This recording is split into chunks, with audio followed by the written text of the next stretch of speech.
Hello and welcome to the day ahead. It is Tuesday, November the 4th. I'm Andrew Gagan. Well, the local market is set to begin low with ASX futures off by just over 0.1%.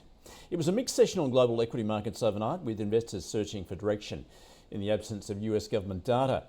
Adding to the confusion for investors on Wall Street has been more conflicting commentary from Fed officials over the immediate path of interest rates. Despite this, the S&P 500 and Nasdaq ended higher, with more AI deals fueling the gains. Amazon struck a $38 billion deal with OpenAI to allow the ChatGPT maker to run and scale its artificial intelligence workloads on Amazon Web Services cloud infrastructure. Nvidia shares gained after President Trump said the AI chipmaker's most advanced microchips would be reserved for US companies and kept out of China and other countries.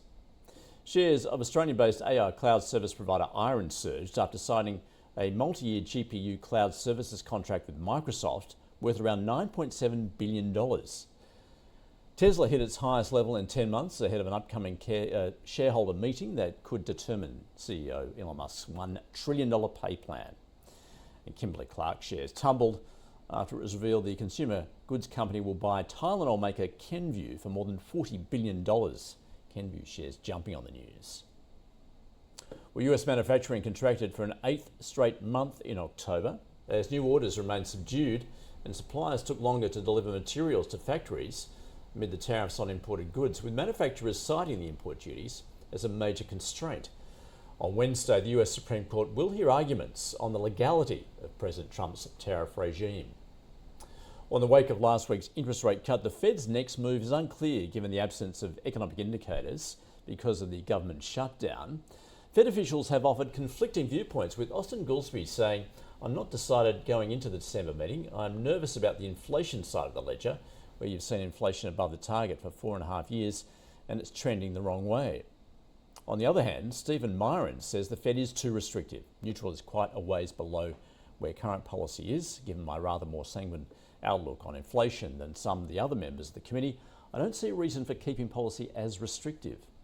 Well, the US 2-year Treasury yield rose to 3.61%, the 10-year up to 4.12%.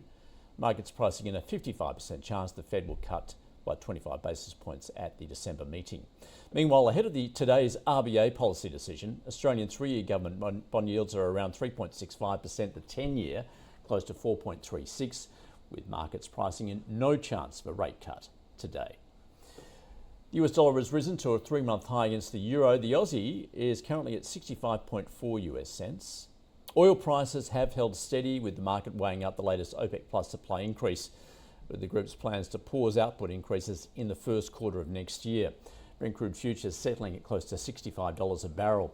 Copper has eased. Iron ore is down around 1/3%, $106 a tonne, and gold is hovering at around the $4,000 mark. And Bitcoin has fallen below $107,000. The focus today will be on the Reserve Bank policy decision, with the cash rate widely expected to remain on hold at 3.6%. The RBA will also release its updated economic forecasts. That is your day ahead. See you again tomorrow.